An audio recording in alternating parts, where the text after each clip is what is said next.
आप सभी का कल टेस्ट हुआ था और टेस्ट के अकॉर्डिंग मैंने क्वेश्चन दिया था, ठीक है।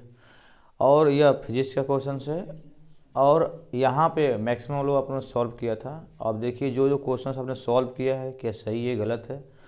और यहाँ पे मैं फिजिक्स से रिलेटेड कुछ आईपीएससी नाम भी दिया था, ठीक है। यहाँ पे 1 नंबर में 2 नंबर में आने वाले आप लोगों को जो है कि हमने सवाल दिया था, ठीक है। तो चलिए एक बार सॉल्व कर लेते हैं, ठीक है।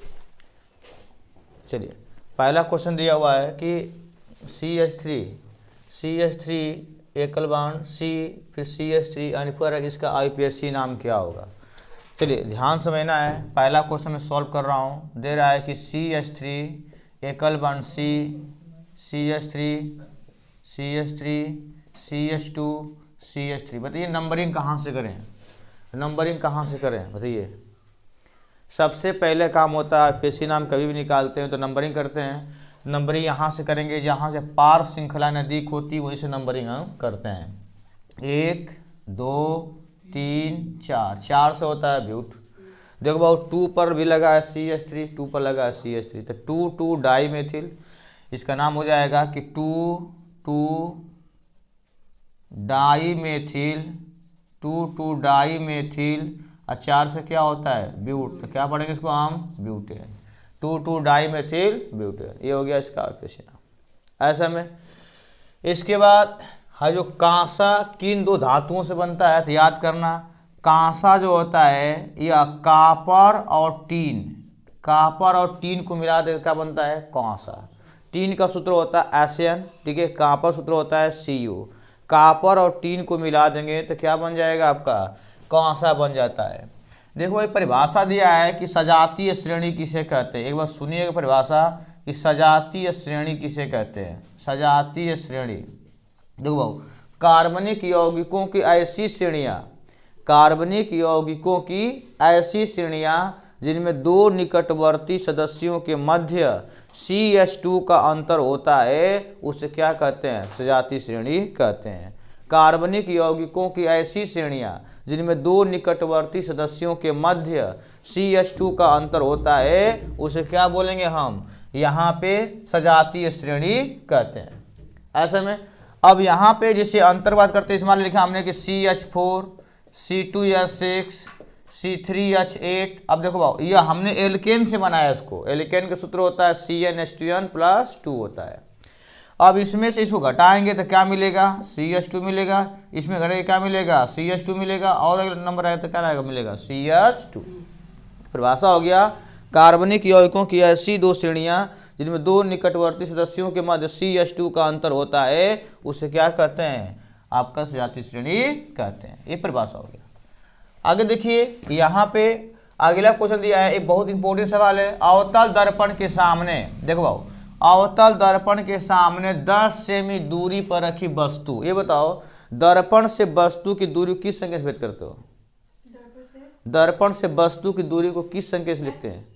वस्तु की दूरी दर्पण से वस्तु यू से व्यक्त करते हैं तो यू बराबर कितना हो गया बताइए। अवतल दर्पण में कौन कौन दूरियां धनात्मक होती है कौन को ऋणात्मक होता है। अवतल दर्पण में कौन को दूरियां धनात्मक कौन को ऋणात्मक कोई ऋणात्मक होता है।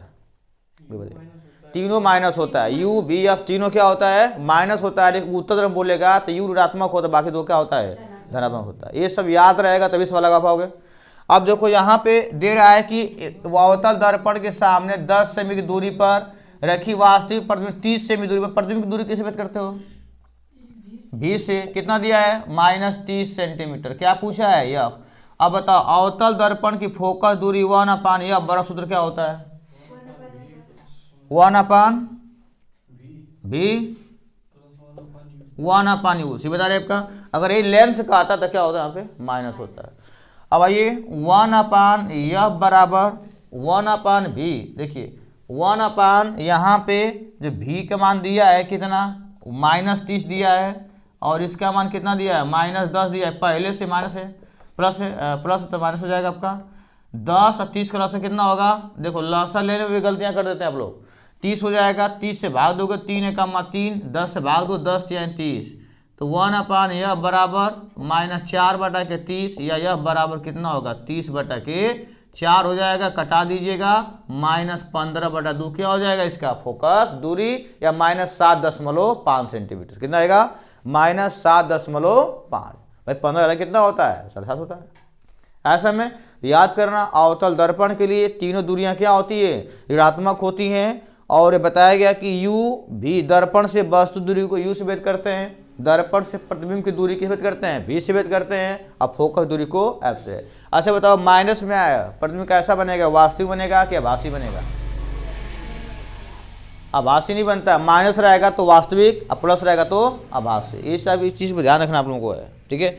माइनस रहेगा तो आभासी, ठीक है, और प्लस रहेगा तो माइनस रहेगा तो वास्तविक बनेगा, और प्लस रहेगा तो आभासी बनेगा। आगे बढ़ते हैं, प्रिज्म के अपवर्तन का बताओ सूत्र क्या होता है? बताइए, प्रिज्म का अपवर्तनांक n बराबर, हाँ बताइए क्या होता है सूत्र, बताइए। n बराबर क्या होगा सूत्र? डेल्टा m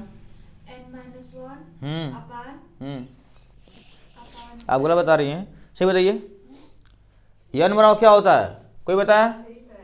देखिए साइन a प्लस ही ना होता है प्रिज्म का, /2 साइन a/2। बहुत इंपॉर्टेंट सूत्र पर सवाल आता है ऐसा में, जहाँ a क्या है? प्रिज्म कोण, और डेल्टा m क्या है? अल्पतम विचलन कोण है। ऐसा में डेल्टा m क्या है? अल्पतम विचलन कोण है, और आपका a क्या है? प्रिज्म कोण है। ऐसा में n क्या है? अपवर्तनांक। हल कर लोगे। प्रिज्म के पूरे का आते 1 नंबर में कि प्रिज्म के अपवर्तनांक का सूत्र लिखिए, संकेतों को बताइए। तो प्रिज्म का अपवर्तनांक क्या हो गया आपका? साइन n बराबर sine a plus delta m/2 अपन साइन a/2। यहीं पे याद करते चलिए। आगे समय आगे बढ़ते हैं, बताओ स्नेल का नियम बताइए, याद है? अब कब याद करेंगे आप लोग? बोर्ड के एग्जाम होने वाला है। स्नेल का नियम, अरे पढ़े हो ना, साइन आई अपन साइन आ पर हम क्या कहते हैं? स्नेल का नियम कहते हैं। लेकिन पूरा नियम क्या होता है? देखो यहाँ पे जब कोई प्रकाश किरण एक माध्यम से दूसरे माध्यम जाती है तो वह अभिलंब से कक्षा में झुक जाती है, दूर हट जाती है, ठीक है। तो यहाँ पे स्नेल का नियम क्या होता है कि आपतन कोण की ज्या, आपतन कोण की ज्या यानी साइन आई, अपवर्तन कोण की ज्या अर्थात साइन आर। साइन आई अपन साइन आर के अनुपात को ही क्या कहते हैं? स्नेल का नियम कहते हैं। साइन आई अपन साइन आर बराबर क्या हो गया? n। इसे क्या बोलेंगे? स्नेल का नियम कहते हैं। इंपॉर्टेंट है स्नेल का नियम।